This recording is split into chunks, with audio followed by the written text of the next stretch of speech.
Olá, eu sou Miguel Cavalcante e esse é o videocast Negócio de Expressão, onde a gente convida pessoas que a gente gosta, que a gente admira, que a gente quer conversar para aprender e trocar experiências sobre negócios, sobre estratégia, sobre marketing, em especial negócios com propósito. E hoje tem aqui uma convidada super especial, que é a Ana Júlia Guirello, que é fundadora da Abelha e da Honeycomb, que ela vai explicar um pouco como que funciona, mas primeiro, bem-vinda, prazer ter você aqui, obrigado por aceitar o convite de estar aqui com a gente conversando. Eu que agradeço, super prazer, sou super fã sua. Obrigado, a recíproca é verdadeira.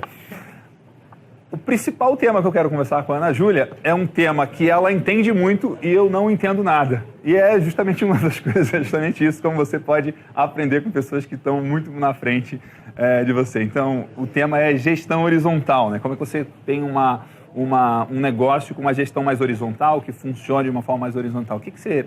Primeiro, assim, por que isso está na moda ou está em voga? Ou por que as pessoas estão buscando isso de uma forma mais intensa agora? É um tema quente mesmo, né? Assim, então, você ouve muito gestão horizontal, gestão humanizada, organizações humanizadas, organizações teal, que é uma cor que deram para esse estado evolutivo das organizações, né? E aí tem muita gente que fala sobre isso como, não, é a nova coisa da moda. Mas é bacana porque você vê que tem gente fazendo, mas tem gente que também parou para entender o movimento das organizações e estudar. Por quê, né? Por que isso está pulsando? Exatamente. E aí, eu li um livro, faz uns anos, eu acabei de reler, que se chama Reinventing Organizations, do Frederic Laloux. Ele era um cara da McKinsey que saiu para estudar exatamente isso. Fez um processo aí longo de 3 anos. E o livro é muito interessante, super recomendo, porque ele começa a olhar como a gente vem se organizando e por que, né, que a gente está chegando onde a gente está chegando. Então, assim, só falando brevemente dos estágios, ele coloca cores nos estágios, né?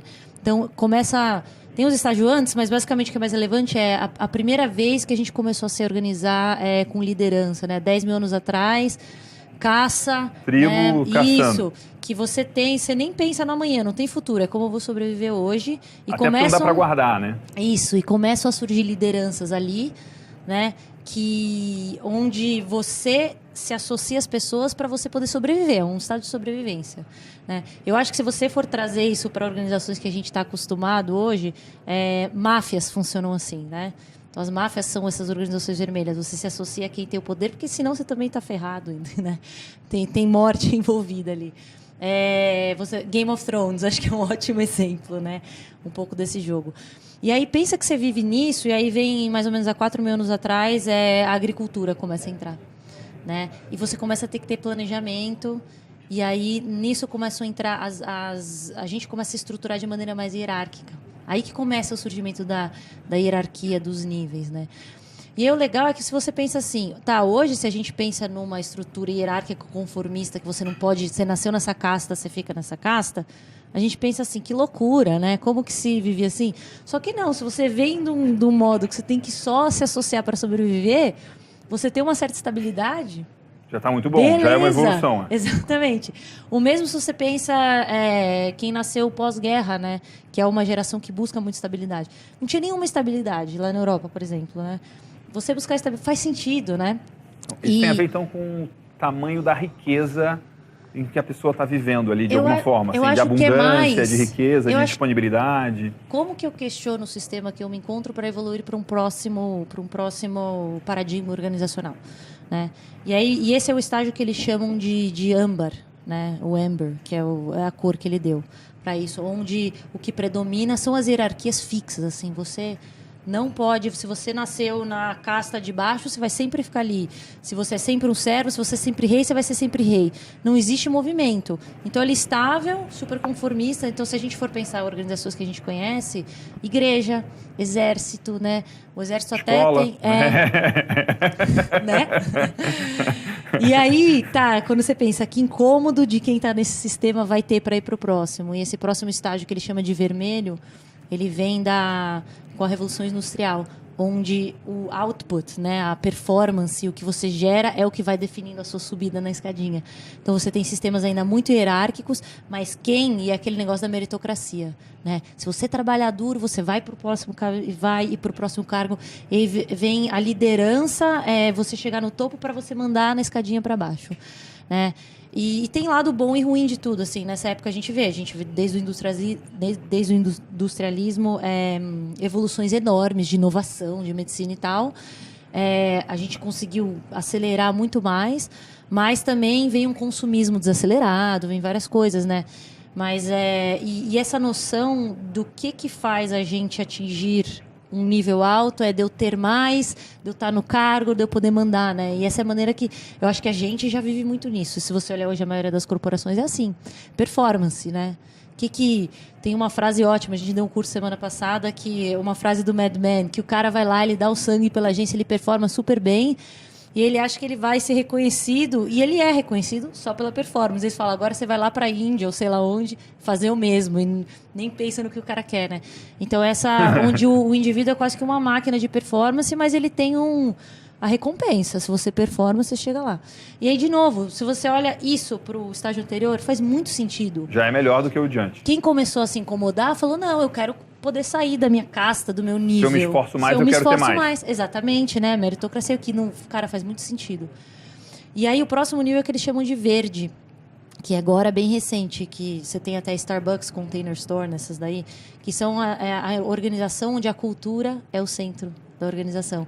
Entra feedback 360, entra o papel do líder quase como uma mãe ou como um pai. Né, que o papel de orientar, desenvolver os outros. Assim. Mesmo o cara de uma geração anterior, o Jack Welch, falava que a coisa... Tem uma frase que eu acho que é dele, que me marcou muito, que é... o meu trabalho aqui é fazer com que os 200 melhores caras dessa empresa bombem nas carreiras deles, que aí eu vou ter sucesso. E é até esse lance de, tipo, esses caras dependem de mim, eu como líder, né? Sim. E de você falar assim, não, o meu papel é que eles... né? E a organização, ele tem esse setup para a organização... ter essa cultura voltada para desenvolver as pessoas, mas de uma maneira até um pouco familiar, assim, o paralelo que ele faz, o Lalu, é com a família, assim, né, de criar e tal, que já são organizações super humanizadas, muitas vezes pautadas no horizontal, que vale a pena a gente também falar do que é ser horizontal, então, né? Fala aí o que é horizontal, que eu tô louco pra entender. Vou só terminar as cores, vai. E aí você, de novo, faz sentido. Do ponto de vista que era só resultado, para um cuidado com a pessoa, faz sentido. E aí você tem agora esse próximo passo, que é o Teal, que eles chamam, que é essa cor, organizações Teal, que é, como que tudo quase que vira um organismo vivo, como que a gente cria organizações que são organismos vivos, tanto para onde vai o business, para onde vai o negócio, que isso seja mais fluido, e para as pessoas que estão ali dentro. Para que as pessoas ali dentro consigam se encontrar, se desenvolver, mas não desse jeito parenting, né? De meio maternal, paternal. Mas como você cria um ambiente onde cada um consegue encontrar o papel, o próprio propósito dentro do propósito daquele organismo, da organização, né? E aí ele pegou várias organizações que fizeram isso, que estão... Cara, você tem redes médicas, fábrica de tomate nos Estados Unidos, a Patagônia, que é super famosa. Cara, são empresas grandes, que às vezes falam, não, isso dá certo, tem várias indústrias funcionando assim. E esses caras, e aí que entra a teoria versus o fazer. Todo mundo que começou a fazer, e a gente incluso no Bom Negócio, LX e agora com o Honeycomb... Eu não parei para pensar em que nível da evolução eu estava, entendeu? Você estava fazer o que eu acreditava. Cara, eu acredito, acho que dá para ser assim. Hoje, quando eu penso no Bom Negócio, a gente era bem green mesmo, bem verdinho, assim, era um pouco mais... mais mamãe, assim, você era mais... um pouco mais mamãe. E o que acontece? Como é que eu posso dizer que eu deixei de ser paternal, eu deixei de ser maternal e entrei para essa etapa mais avançada? O que acontece? O que você deixa de fazer e o que você começa a fazer? Então, o Lalu listou 3 coisas que são sinais dessa evolução para o Teal, né? E eu quero deixar bem claro que evolução não significa melhor ou pior, significam só paradigmas diferentes e um próximo passo. E que é interessante ver que à medida que a gente vai evoluindo nesse prisma de cores, você cria uma complexidade maior de relação. O que é isso? Você vai precisar de muito mais processo, você vai precisar de muito mais clareza. Porque mandar, você não precisa de processo nenhum. Mandei e a palavra final é minha. Né? Para você criar esse ambiente. E aí ele fala que a primeira é que todas essas organizações são horizontais, self-managed. Né? Autogestão. As pessoas têm autonomia e têm maturidade para fazer as coisas. Não dá para ter neném também, né? Não, mas não é maturidade subjetiva, é maturidade no processo, eu acho. E é aí que existe uma confusão. Você não Fala vai... mais sobre isso. Então... Então, elas são autogeridas, elas têm um propósito evolutivo. Então, elas buscam... elas fazem bem para o mundo e buscam, né, muito mais isso. E a outra é com o produto e serviço dela. E a outra também, como que você, como negócio, deixa o negócio fluir. O que aconteceu com a abelha, né? A gente estava organizando a equipe e aí a gente... fizemos uma metodologia pra gente e que outras pessoas quiseram. Do nada surgiu um braço que virou outro negócio, assim. Se a gente tivesse super quadrado no nosso business, isso nunca teria acontecido.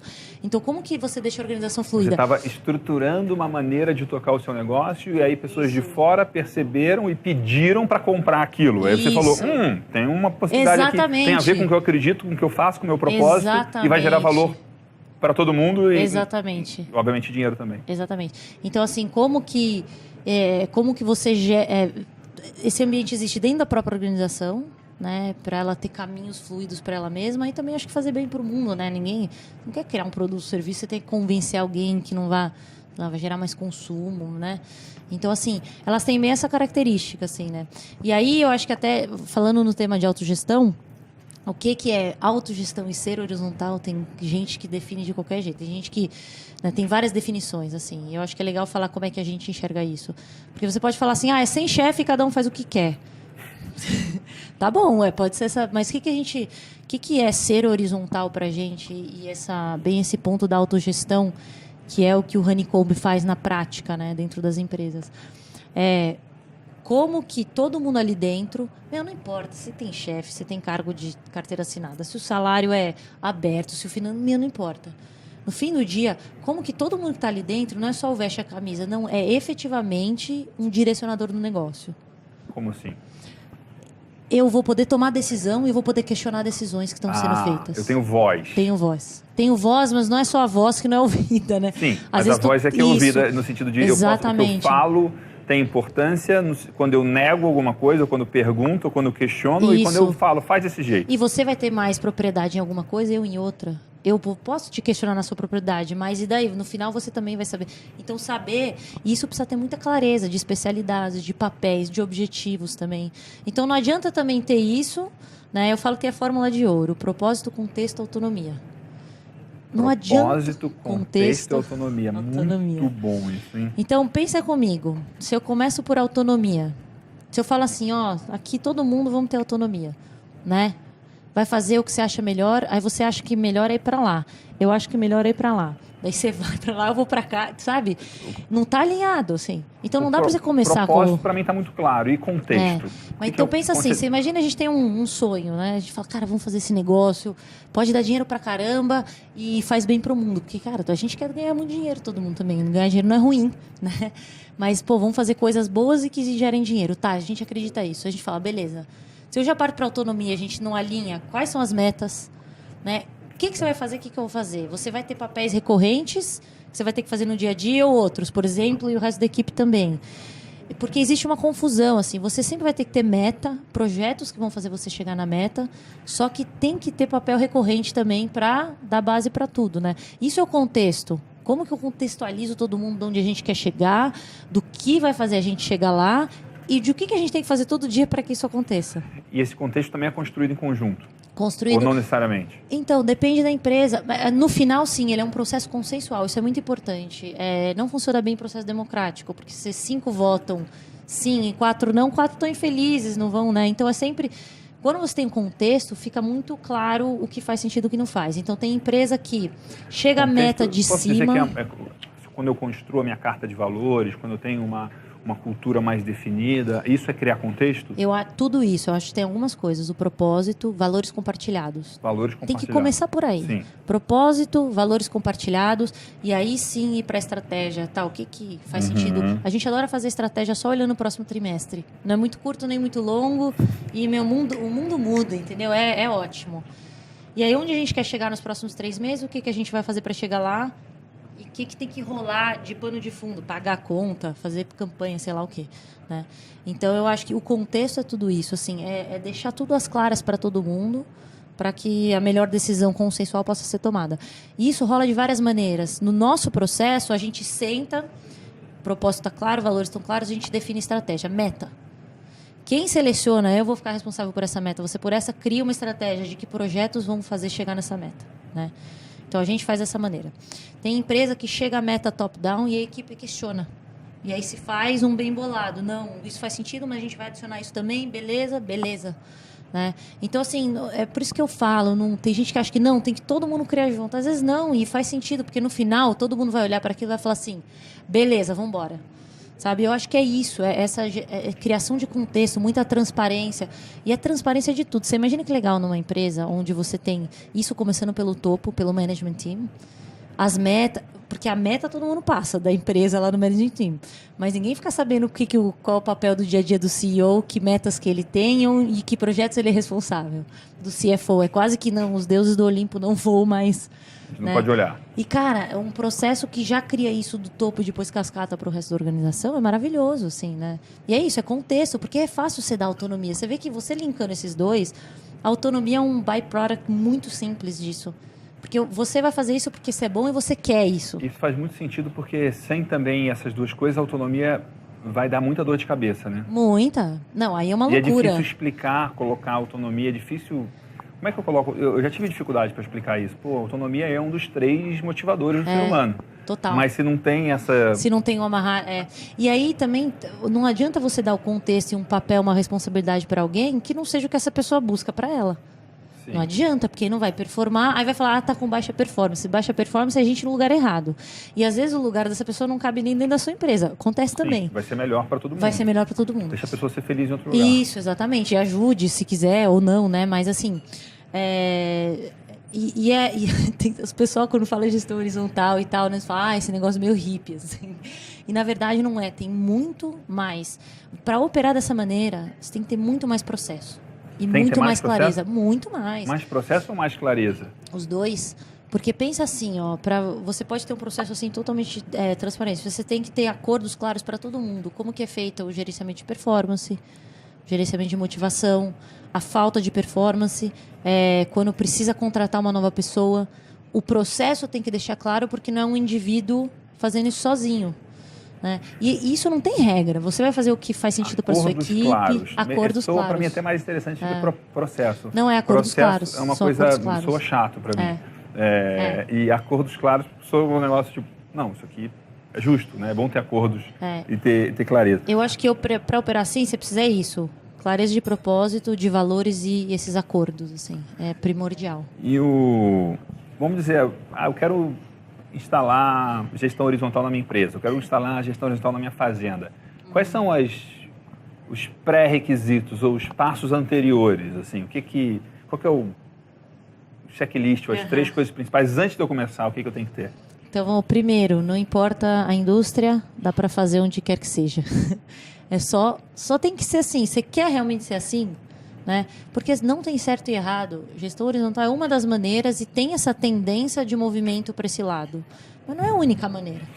E né? Se você for explicar de uma forma bem resumida, assim, o que vai levar a pessoa a querer isso? Olha, se você olha todas as empresas que implementaram esse tipo de gestão, de vários segmentos, elas acabam entregando melhores resultados e as pessoas estão mais felizes. Então, de cara, provavelmente uma entrega muito maior de resultado a médio e longo prazo e pessoas mais engajadas. No bom negócio, a gente tinha turnover quase 0 numa época com esse tipo de gestão. E provavelmente esse formato de gestão também te prepara para tempos mais turbulentos. Não, e menos risco, né? Porque não é muito centralizado. Então, você não tem ali uma dependência daquela pessoa que se ela desmorona... Por isso que é honeycomb, por isso que é uma estrutura de colmeia. Até tem uma rainha e tal, mas você tem muito mais distribuído, vamos dizer assim. Sabe uma coisa que eu acho que quem está querendo ir para esse movimento hoje, aí começa a se informar, e aí, cara, é uma chuva de informação. Holocracia holocracia é uma metodologia de ser horizontal que só funcionou bem nas APOS. E para eles funciona, para muita gente não funciona, que é complexo. Aí a galera começa a pirar e fala, não, a holocracia e tio, como é que eu tenho que ser assim. Negócio? Tipo, cara, posso falar uma coisa? Começa com o que você acredita. Só faz o seguinte, faz os acordos com a sua equipe, fala como vocês acham que as decisões têm que ser tomadas, tal. Coloca as metas. Mas documenta isso por escrito. Cria clareza. Começa pela transparência bem importante, propósito, valores e acordos, como a gente já falou, e a meta o que vai ser feito para atingir a meta e quem faz o que no dia a dia. Só Já isso. É muita coisa, mas muitas empresas não têm isso. Mas é só, se você pegar, o que são os papéis do Fala dia a de dia? novo, faz a listinha de coisas que tem que ter. Então vamos lá, na ordem. Propósito, valores compartilhados. Que é o contexto, acordos. E acordos. Isso começa o contexto. Acordos, como que demite, quem toma a decisão no caso de não performar. Tem que ter essas regras. Quem define salário, como o salário é definido, tal. Beleza, isso está certo? Tá. Qual é a meta? Aí agora entra o contexto mesmo. Qual é a meta? Que projetos, que coisas eu tenho que fazer para atingir a meta? E o que dá base, que acontece no dia a dia, dá suporte para tudo isso que vai acontecer sempre. Pagar conta, blá, blá, blá, blá, blá, blá, blá, né? Papéis recorrentes. Começa por aí. O papel recorrente não é nada mais que o job description. Quando você entrou na empresa, as coisas falou que você vai fazer. Quais suas responsabilidades? Gerar relatórios para blá, blá, blá. É isso. Né? Então, assim, não é nada do que já não existe. É só deixar isso mais transparente. Só isso. E aí, criar um processo, por exemplo, o que a gente vê que é bem importante? Uma reunião semanal, para você olhar a meta, como é que as coisas estão indo, 1 hora por semana. Porque se começa a dar merda, você já vai ver na outra semana e fica fácil de pegar as coisas. Aí você corrige sem ter virado um monstro antes, né? E outra, você começa a trazer o pensamento estratégico para todo mundo dentro da equipe. Porque todo mundo começa a pensar, e aí é uma frase-chave, no porquê que eu estou fazendo as coisas e não só o que eu estou fazendo.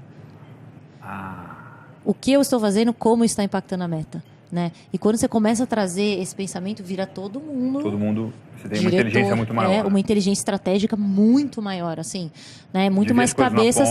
E tem que deixar um processo claro dessa criação, né? da conexão do fazer com o impacto do fazer. O que são as coisas, quando você vai dar uma consultoria ou ensinar isso numa empresa, quais são os pontos mais importantes para fazer isso rodar? Assim, tipo, Miguel...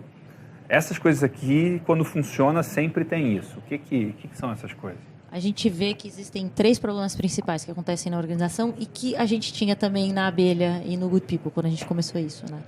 Que é o primeiro, como que eu trago propósito, visão, valores para o detalhe do, o que eu tenho que fazer nos próximos 3 meses, 6 meses, X tempo, para que eu dê um passo na frente desse sonho. Né? Às vezes a pessoa se empolga com o sonho, mas não consegue trazer para a execução, para a meta, porque vai ter coisa que tem que fazer hoje, outra coisa você não vai nem se preocupar hoje. Eu falo dor de cabeça para Ana Júlia daqui a 6 meses, isso aí não é agora. Então, assim, existe essa dificuldade, né? E aí o maior problema é o problema 2 que a gente fala, que é o como que eu pego a meta e trago para o pensamento estratégico para todo mundo, nesse questionamento do porquê que eu estou fazendo o quê. Quantas empresas não fazem a meta?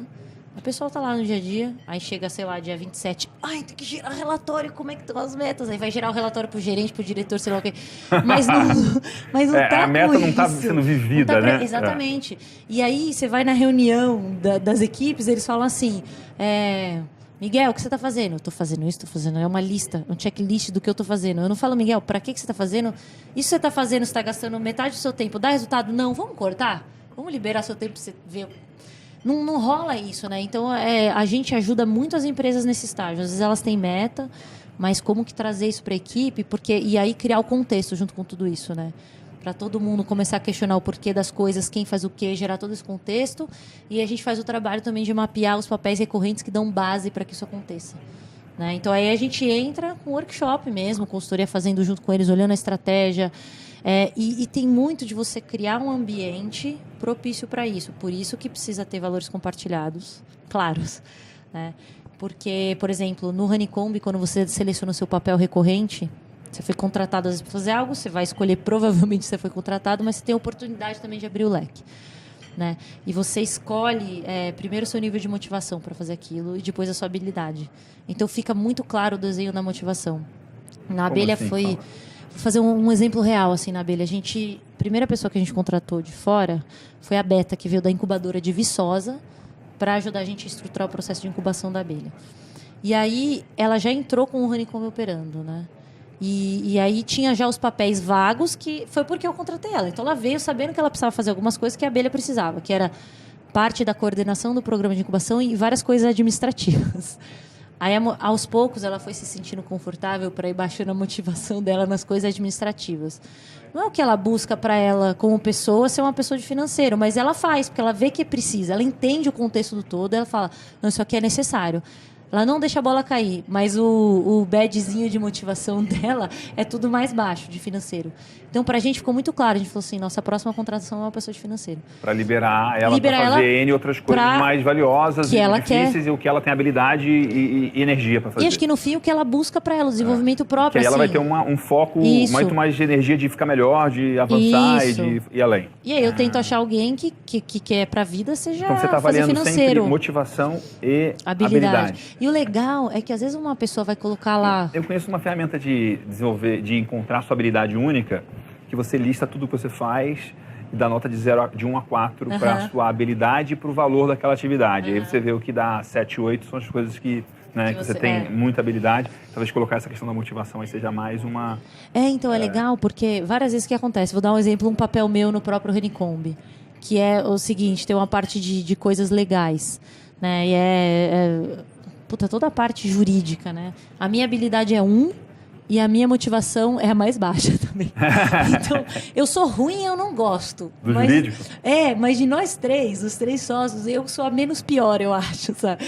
Então, assim, tá claro que, né? Então, e não tem problema, assim. Tem que falar com o Daniel. Que tá mas aí. aqui, mas que é o aí, meu advogado. no fundo, o que eu falo? Se eu peguei aquele papel pra mim, eu não vou deixar a bola cair. Sou eu que tô falando que eu vou cuidar disso aí. Eu me viro, entendeu? Então não tem esse lance de delegar. Você também tem a responsabilidade, né? Não tem o lance de delegar, a pessoa que escolhe. Mas e se sobrar a coisa? Como é que e aí faz? tem que ter o acordo. Se sobra papel, o que a gente faz? A gente vai tentar ver no e o grupo acordo quem é ser melhor. Que é a Ana Júlia que manda alguém fazer? E aí no final, pode ser. Acordo. Se todo mundo tiver ok com isso, vai falar, vamos por 10 dias tentar encontrar alguém. Se ninguém fazer e a gente perceber que não é necessidade de alguém, a Ana Júlia vai tentar sugerir alguém, a gente... Entendeu? Mas posso falar? Nunca aconteceu. Por quê? Não, acontece de sobrar papel em branco, direto.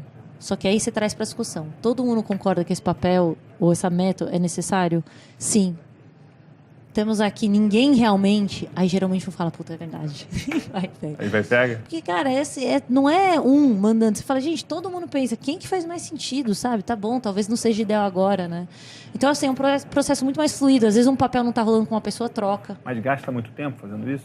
Gasta um pouco mais de tempo, sim. É mais tempo para começar. É mais parece com a vida real, né? Parece sim. Mas eu acho que... mais orgânico, mais... O setup inicial... parece um organismo mesmo. Sim, com certeza. O setup inicial, assim, né, sendo bem pragmática na implementação, ele leva um pouquinho mais de tempo, tem umas reflexões, mas depois que ele está rodando, nossa, ele vai super fluido. E ele é muito orgânico. E assim, eu brinco que eu sou quem mais toma rasteira da nossa própria metodologia. Por quê? Porque eu sou muito acelerada e aí eu já fui, já voltei e aí eu quero que as coisas aconteçam rápido, eu boto uma pressão para a pessoa pegar um papel e tal. E aí aos poucos as pessoas foram começando a falar assim, não, quem que é melhor, sabe? E vamos olhar pro sistema, vamos olhar pro processo, não pro papel que a Ana Júlia representa aqui, ou a pressão louca que ela tá fazendo em cima de mim, entendeu? Tipo, não, precisa, quem faz mais sentido. Eu já levei uma que era assim, cara, você vai gastar muito menos que isso, você sabe exatamente o que fazer? Vai te levar muito tempo? Aí eu, não. Então, assim, eu acho que tem uma outra parte que é treino, sabe? A gente foi criado no oposto disso e tem uma desconstrução principalmente quem é mais pautado em ter o controle de tudo, eu sou um pouco assim, que é de ir soltando e aí você vê que o processo pega tudo, não é você que precisa estar lá, né? Então... Interessante. E o que é as coisas que dão mais errado nesse processo de instalar isso, de quem quer fazer isso? Eu acho que é você pular as etapas, né? Então você começa, sei lá, já montando uma estratégia. A empresa está lá montando estratégia. Aí a gente para e fala assim para eles, por que você acorda todo dia, você está aqui das 9 às 6? O que te motiva? Para que essa empresa existe? O cara rebola na cadeira. Não, aí cada um responde uma coisa. Não está alinhado. Você vê que nem o propósito está alinhado. O que vocês valorizam aqui dentro? Valores compartilhados, né? Então, assim, eu acho que é querer pular as coisas e você querer implementar isso só num lance de operação, pode funcionar, pode, mas eu acho que não vai quebrar tanto. É importante fazer os passos de propósito, valores compartilhados, né, acordos e aí sim a construção da estratégia. Isso vai levar mais tempo no começo. Não vai ser como você sentar e construir só uma estratégia e sair executando, né? Só que vai te ganhar tempo no longo prazo e vai... Muito legal. Quero fazer um gancho aqui para um outro tema que é a abelha, né? Que você tem uma incubadora de negócios de impacto social. Então, a primeira pergunta é assim, Quando você olha um negócio, ou quando chega um projeto, um negócio que quer ser incubado lá, ou que potencialmente pode ser incubado lá, o que você olha nesse negócio para dizer, isso aqui não vai virar, isso aqui dá para chocar, dá para incubar, isso aqui tá choco já, esse ovo não vai sair nada aqui, né? O que você olha num negócio para falar, isso aqui tem futuro ou isso aqui não vai virar? Começa por problema real que o negócio resolve ou oportunidade que cria, né? Às vezes não é um problema direto. A gente pega...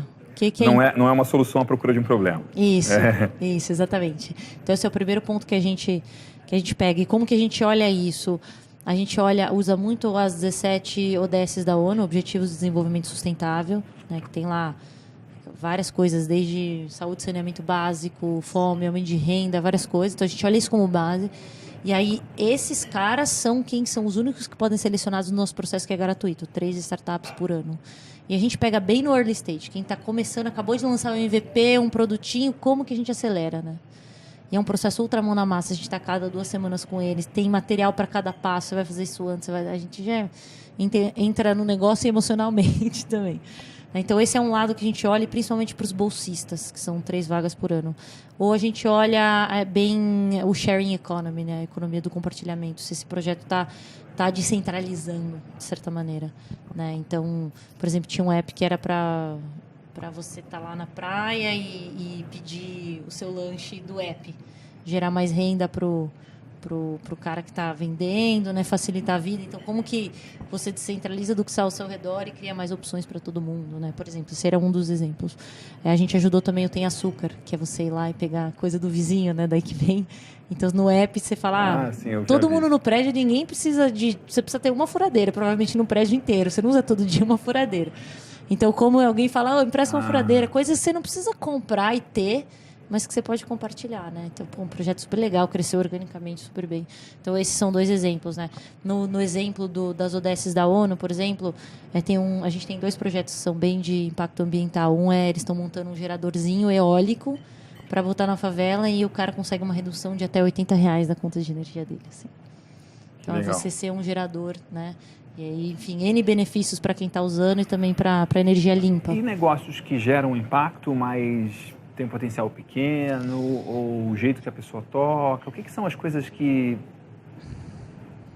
não fazem virar, o que impedem, o que travam, o que são freio de mão no negócio? O que você olha? Você pega 3 por ano, quantos não você diz?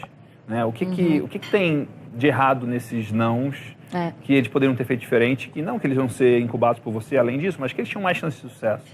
A gente olha, então, o que eu te falei é o primeiro, a gente olha mais 2 outras coisas na seleção. Né? Então, a primeira é o problema e a oportunidade, a segunda é o modelo de negócio, potencial de escala aí. Porque, cara, para você realmente... E tem 2 lados, você tem que impactar mais gente. Impactar um bairro é diferente de impactar um país inteiro. Né? Então, qual é o potencial dessa escala? E que esbarra muito no potencial de monetização também. Né? Do modelo de negócio que 99% das vezes não vai ser claro. E à medida que cresce, você vai meio que desenhando. Mas tem que ter um caminho. E aí, eu acho que às vezes tem os 2 primeiros, mas o último a gente corta, que é a resiliência do empreendedor, né? Assim, tem que... E como é que você testa a resiliência? Nossa, fazendo um monte de pergunta, vendo história de vida. Esse cara aguenta. E uma vez que começa, porque a gente tá lá, não é um processo que a gente acompanha... Não é um processo que a gente acompanha de longe, a gente tá lá com os caras, né? Então, assim, e tem gente que não... É engraçado, tem gente que tem uma ideia boa, tem mercado, e a pessoa não quer fazer. Quer ficar naquele do Facebook, eu vou aqui, não sei o quê... Cara, é muito trabalho. E não é assim, 6 meses de trabalho eu vou estar ganhando uma grana. É mínimo 3 anos para você conseguir uma mínima... É a sua vida na parada. Gente, então assim, ou você é muito apaixonado por isso, ou não vai rolar, né? Então assim, esses são os 3 cortes, mesmo. Né? E aí dentro desse contexto a gente tem 3 bolsistas e mais 5 vagas para o... E você já tem uma sensação, você olha para o cara e fala assim, esse cara não vai aguentar. Esse cara vai roer o osso até o final. Não, sabia que eu tendo a não julgar de cara? Porque já fiz e já errei. Errou nos 2. Porque parece às vezes as pessoas... Parece e aguenta e parece... Não, e E aí, tropa de elite e afina. tem toda uma questão de contexto de vida, né? A gente estava num No processo, por exemplo, um dos nossos... Porque tem uma diferença. Quando você empreende para camadas mais baixas da sociedade é uma coisa. Geralmente, pessoas que têm mais privilégio veem o problema e querem pensar numa solução. Que é maravilhoso e tem que continuar acontecendo mais e mais. Agora, você pegar o cara da camada, C, D e E ali, e criar capacitação e criar um exemplo, você tem pouquíssimos. E tem pouco exemplo, né? A gente tem hoje um Isso cara tem um negócio incubado... muito legal te cortando, desculpa, mas um cara falando aqui, por que ele lê biografia? Porque biografia alimenta ele de coragem. Porque é isso, é um exemplo. Você vê um cara que fez uma parada incrível e aí você fala, pô, dou conta também. E aí você está falando, o cara que está na favela, ele não tem um exemplo. Só tem exemplo ruim, ou tem poucos exemplos bons. Cara, então isso toca até no ponto que a gente falou, né? Do empreendedorismo feminino também. Sim. Precisa de exemplo. Exatamente. Não só do empreendedorismo, mas mulheres em altas posições, né? E tudo. A gente tem um cara hoje que está incubado, que é do Morro do Alemão, fazendo uma solução de classificados de imóveis para a favela. Vai começar no Morro do Alemão. É uma outra dinâmica de comprar imóveis. Uma das perguntas principais é, tem laje, por exemplo? Para eu saber se eu posso construir em cima, sabe? Então, assim, e aí tem todo um processo. O negócio dele é muito específico, um mercado imenso. Favelas tendem a crescer no Brasil. Mas é totalmente outra coisa, né? Diferente. Só que aí eu trabalho com ele, do background dele. De mindset. Cara, querendo ou não, nós somos pessoas... de dinheiro e tal. Limitante de dinheiro, mas até algo de barreira, que a gente às vezes fala, mas vai lá. E aí ele, às vezes, achando que ele tinha que chegar pra gente com tudo perfeito. A gente falou, tudo bem, tudo bem você não saber, tudo bem errar, sabe? E aí é um processo que é diferente, de você pegar um cara que já teve mais privilégio, que conseguiu fazer escola de business, é outra coisa. Não tem certo e errado, mas é a situação que a gente vive. Né? O mesmo ponto Legal. lá que a gente estava falando, né, do empreendedorismo feminino, né? E tipo, essa mulheres... Essa era a minha próxima pergunta. Pronto. É porque eu acho que se relaciona muito, assim, você não pode... e é uma opinião minha, assim, sabe? Como que... se a gente tá nessa situação... O que a gente vai fazer para mudar? Não adianta ficar esperando o governo. Gente, pelo amor de Deus, eu faço o que eu consigo e o que eu tenho alcance. Eu sou uma grande fã de que a revolução é a gente que faz e vem por baixo, sabe? E aí, se a situação tá nessa, o que eu posso fazer para quebrar isso? Eu, como privilegiada, de N maneiras que eu sou, como que eu posso, pela minha empresa, vai gerar mais impacto com os negócios, trazer gente, tal. Né? Então, tem essa busca, eu acho, das empresas. Como as empresas podem ter um papel ativo de trazer mais negros, LGBT, mulheres, né? Todos esses grupos que nunca são desprivilegiados, né? Na construção da nossa sociedade. E tem outro lado. Só que não adianta também, só não é uma responsabilidade só disso. Tipo, como cada pessoa desses grupos também vai atrás. E aí é foda, porque você tem que fazer o dobro, o triplo, 10 vezes mais o trabalho de quem já tem mais privilégio, mas você vai fazer o quê? Eu, quantas vezes não tive que ter 20 vezes mais argumento num board cheio de homem branco europeu, que eu sabia que eu tinha que convencer 20 vezes mais, entendeu? E aí você vai daí eu faço minha lição de casa 20 vezes mais. Beleza. É a situação que eu tô, vou fazer o quê?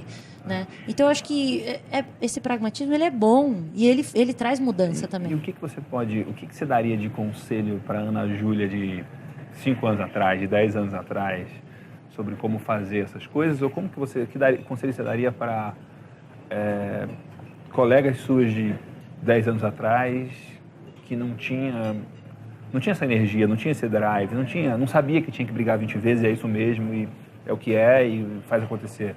O que você aprendeu que você pode considerar que assim, a essência de fazer dar certo, que mulheres empreendedoras podem olhar para isso e aproveitar isso? Eu acho que uma é você entender que, cara, é a realidade. Você vai ter que convencer, às vezes, 20 vezes mais. E aí é louco, porque às vezes acontece de você achar que você tem que fazer isso e nem mas você já tá noiado. Aí você ganha de lavada também, né? Mas eu tô falando, mal nunca vai fazer. Então, fazer a lição de casa você muito... preparou o dobro e vai chegar e vai detonar. Isso eu sempre tive muito consciente, assim. Mas e aí isso vai para empreender em geral, em negócios e o que for, assim, né? Como viabilizar coisas, assim. O planejamento... E principalmente planejamento financeiro. Ninguém fala isso no palco. É verdade. No palco eles falam assim, sonho, que vai dar certo. Se for de coração... Cara, hoje eu pergunto isso sempre e estou muito atento. Todo negócio eu quero... Porque eu não tive essa educação e demorei muito para entender que muitas vezes você não entende o negócio e, na verdade, é o financeiro que deixa o negócio de pé E aí, quando você entende, tudo faz sentido. Não, e você como founder, você tem que saber o seu financeiro de cima. A pessoa não entende o quão estratégico você saber o seu financeiro de cima a baixo. Tu não acha os números, essa parte eu não gosto. Cara, desculpa, é o alicerce principal. E sempre nada vai fica ser. de pé, sim. Não vai ficar de pé, entendeu? E eles... O pessoal não entende, às vezes, que é o que vai te dar mais clareza do seu negócio. Clareza estratégica. E dá mais força também, né? E força. Você começa a entender versus esforço, qual é o resultado. Cara, então assim, eu acho que teve muita coisa que eu fiz e que eu comecei. Eu sempre começo por coração, mas agora eu já tenho um break planejamento muito mais forte. Assim. No começo eu meio que ia indo, aí eu ia planejando, então eu tive uma curva de aprendizado assim, nesse sentido, né? De parar um pouco, planejar um pouquinho antes de falar gol mesmo, assim. Só que é uma linha tênue, não pode ficar muito no planejamento também, senão você fica lá, tem que entrar para fazer.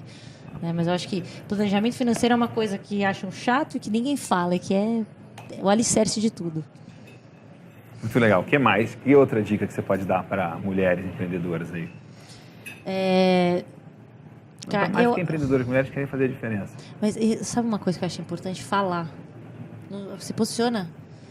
Expressa, né? Mostra que você está presente. Não, e a gente está disso, mas também sobre o que você acredita. Critica. Eu não estou falando de uma maneira desrespeitosa, de uma maneira... Mas hoje a gente está nessa polarização de tudo. Às vezes se você fala, é mimimi. Que é isso, é o ter voz, né? Se você não fala, você é isentão. Aí é não ter voz, né? E assim, fala o que você acredita, mas ninguém é rei da verdade, nada. Mas assim, por exemplo, eu acho importante eu falar e quando eu puder me posicionar, eu me posicionar, sabe? Se você tem uma voz, use, né? Eu fui num painel outro dia, que eram 4 mulheres falando sobre empreendedorismo feminino. E, cara, era um painel num evento. Eu falei, gente, se não for para dar uma chacoalhada, vai ser quando, entendeu?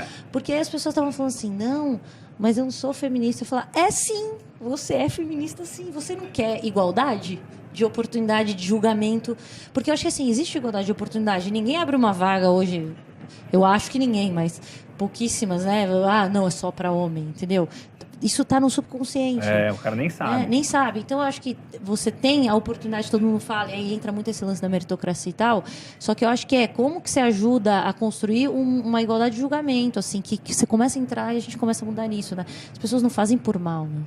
E aí a gente tava nesse painel, né? A pessoa falou, não é um discurso feminista. Aí eu... É sim, gente. É só igualdade, entendeu? Não é um negócio de um é melhor que o outro. Eu acho que isso está um pouco confuso hoje, né? Eu acho que também é uma questão da gente... Eu vejo que em muitas palavras acontece isso. A gente não esquece qual que é a definição ou o significado da palavra e está usando ela. E a gente está usando a mesma palavra e nenhum dos dois sabe o que significa e já... parte do princípio que é uma coisa que a gente nem sabe o que é. Cara, e é isso. E o outro Não, e aí a trava às vezes está em você mesmo também, Sim. né? Mas isso não só mulheres, né? Tem trava de dinheiro, tem trava de autoconfiança, tem e hoje uma das coisas que eu mais tenho buscado trabalhar e entender para mim, para os meus clientes, para os meus alunos, é isso, assim, eu tenho crença limitante de dinheiro. Então como é que eu vou fazer um negócio milionário, multimilionário, de centenas de milhões de reais? Como se eu tenho crença limitante? Eu não vou fazer. Não, cara, e tem outra, assim, como que... eu penso muito na abelha quando eu falo disso, porque, cara, quando a gente faz um trabalho na base da pirâmide, um trabalho de 2 anos, um trabalho de 5, 10 anos para começar a ver alguma coisa. Se eu não tenho um modelo de negócio muito forte... Muito robusto, né? Com uma receita diversificada, eu não posso só ser uma ONG, e as ONGs estão começando a perceber isso. Claro, não adianta você depender receita, de patrocínio só. É o negócio do Yunus lá, Exatamente. né? Um negócio social que ele é muito forte porque ele não precisa de ninguém, né? Exatamente. Tipo, se ninguém quer patrocinar, a gente vive aqui sozinho. Aqui, né? Vai bem, obrigado. Né? E você aí vai levando seu impacto, né? Então, acho que nossa, isso é primordial. Fala um pouco sobre isso. Muito bom. E qual que é a pergunta que eu devia ter feito para a Ana Júlia que eu não fiz ainda? Nossa, essa é a pergunta que você devia ter feito para mim. Você colocou no saia justa agora. Eu não tô... Você pode falar qualquer coisa que você queira falar agora. É verdade. Tá vendo? Qual é o meu plano de dominar o mundo? Qual é, então? Eu brinco que a gente entra com a abelha embaixo e com o honeycomb em cima, né? pensa? Eu entro com Para negócios de base que estão começando, com abelha para começo a empoderar. criar lá. Vou empoderando, vou criando esse mindset, né? Você tem uma cara de pink mesmo, né? Tem os pinks e os cérebros juntos, tá dando certo. E aí, com o Honeycomb, como que a gente começa a trazer para o corporate uma gestão mais humanizada, uma gestão de criar esse ecossistema vivo para as empresas inovarem mais e crescerem mais, mas também para quem está ali dentro continuar, né, encontrando a sua vibe, assim. Posso dizer que o recado para quem é cliente da abelha é trabalhar o mindset, e um dos recados, e o recado para quem é cliente do Honeycomb é trabalhar o mindset. É o mindset mais no sentido de como eu humanizo mais o negócio e humanizo de uma forma que ele fique mais rentável, porque ele é mais humano? Também, com certeza. Também. Porque eu penso assim, ó, no fim do dia, se a gente pega tudo isso que a gente falou, cara, a gente está falando de igualdade, a gente está falando de empreendedorismo social, está falando de gestão mais humanizada e melhor entrega para as empresas. Tá, se as empresas estão evolutivas, estão indo bem, estão criando um ambiente para que as pessoas que estão ali dentro conseguem encontrar o caminho delas, as pessoas tendem a ser mais privilegiadas quando a gente está falando no corporate, né? Se eu entro lá embaixo e, por meio desses projetos, dá aumento de renda para um grupo, se a gente juntar todos os projetos de impacto social, outro dá sapato, outro dá óculos, vamos supor, a gente está... Acho que todo mundo que trabalha com impacto, com homem, está tentando como que você dá em algum segmento da sua vida o básico para você conseguir pensar por si mesmo o que você quer para si. O que é o impacto para a gente, né, no impacto social? É como que a gente junto, e a gente fala no impacto social não tem concorrente, tem concorrente, todo mundo junto, porque quanto mais melhor. Se você tem casa, e nem educação, sempre é assim, né? Nem sempre é assim. Saúde. Se você tem o básico para se tornar quem você, uma pessoa, né, nutrida, que foi estimulada, né, você vai estar muito mais apto a buscar quem você quer ser no mundo, o que você acredita, tudo mais. Se eu estou fazendo isso na empresa, eu estou possibilitando... Brilhando demais, Lu, como a gente bota todo mundo nesse outro nível. Cara, no fim do dia, é isso que a gente é um pedacinho que está tentando fazer isso junto com muitas outras pessoas, né? O cara lá na empresa também, como que a organização vira um veículo para que a pessoa se expresse, se descubra. O negócio de expressão é isso. Porque os negócios que eu mais admiro são negócios que são uma expressão de quem o fundador é na sua melhor forma. E as coisas que eu admiro, as pessoas que eu quero estar junto, as pessoas que você, por exemplo, né? As pessoas que eu quero aprender são pessoas que vivem isso. E até um negócio que é tão bom, um negócio que é mais do que um negócio referência. É um negócio que expressa quem ela é. Mas isso, pro cara que tá passando fome, nem dá pra conversar sobre isso. Não dá, tu tem que ter o básico primeiro, entendeu? É louco, né? Eu sou fã daquela frase do Steiner que eu coloco, né? Sempre. Que a nossa mais elevada tarefa é formar seres humanos livres para que sejam capazes de, por si próprios, encontrarem propósito e direção em suas vidas. Que legal. É isso, assim. No fim, como que você faz isso dentro... Você cria uma organização que proporciona isso? Como que a gente entra com impacto em projetos? É um trabalho longo, mas no fim do dia... É isso que você mostra. E, cara, trabalhar com isso é igual tomar vinho bom. Uma vez você tomou, você não volta para o ruim, entendeu? Muito bom. Ana Júlia, eu quero te convidar a fazer um desafio para quem está te assistindo aí. O que é uma coisa que a pessoa pode começar a colocar em prática, que tira ela da zona de conforto, para começar pelo menos até o final da semana que vem? Pode ser pequena, pode ser grande, mas tem que entrar em campo e tem que ser um desafio. Câmera, né? Tá, eu vou fazer 2, tá? Tá São bom. meio relacionados. O primeiro, eu queria que você que está assistindo, pensa, se você tem um negócio, ou se você é empregado, né, está CLT ou trabalhando para alguém, se você tivesse 15 milhões de dólares na sua conta, agora, ou na sua conta e na conta da sua empresa, você estaria fazendo exatamente o que você faz hoje? E se você é mais privilegiado e tem, né? Já tem? E tem como fazer isso, você está, efetivamente. Isso é uma coisa que a gente se pergunta muito nos nossos negócios. Quando a gente está vendo que a estratégia não está fazendo sentido, a gente, se grana não fosse, para onde a gente iria? Tá, vamos por aqui, vamos pensar como é que a gente vai ganhar dinheiro aqui, né? Então, assim, se pergunta isso, porque eu acho que para quem não tem o básico, essa pergunta é: eu preciso primeiro ter o básico, pagar aluguel, me alimentar para eu conseguir. Mas tem muita gente que tem todo e não consegue falar sim para essa pergunta. E a outra coisa que eu queria jogar é se você, hoje, dentro do seu trabalho, do que você está fazendo, você se sente bem burro durante parte da sua semana. Porque eu acho que você se sentir burro é essencial. Só que tem que ser um burro. Você não pode estar se sentindo burro dentro de um negócio que você odeia, que você não quer fazer. Mas é um burro porque você está no meio de outras pessoas que sabem mais ou que você está fazendo coisas desafiadoras a ponto de você não saber como é que faz tudo. Isso, exatamente isso. Muito Então, bom. assim, é como... Porque se sentir burro faz bem. E o primeiro desafio é esse projeto aqui é uma resposta a essa primeira pergunta. No sentido de, pô, por que eu não estou fazendo um negócio que eu mais acredito, que é exercitar e estimular os negócios de expressão acontecerem e estar mais próximo deles? Então, E, cara, né, as pessoas às vezes falam, não, tem que largar tudo e fazer o que é a resposta. Não precisa, gente, calma, não precisa largar tudo. Às vezes tem que ajustar alguma coisa, fazer alguma coisa a mais, encaixar. E fazer, né? A gente só se conhece fazendo. Com certeza. Ana Júlia, muito obrigado. Eu que agradeço, legal, delícia Adorei. bater papo aqui. Obrigado Obrigada. mesmo.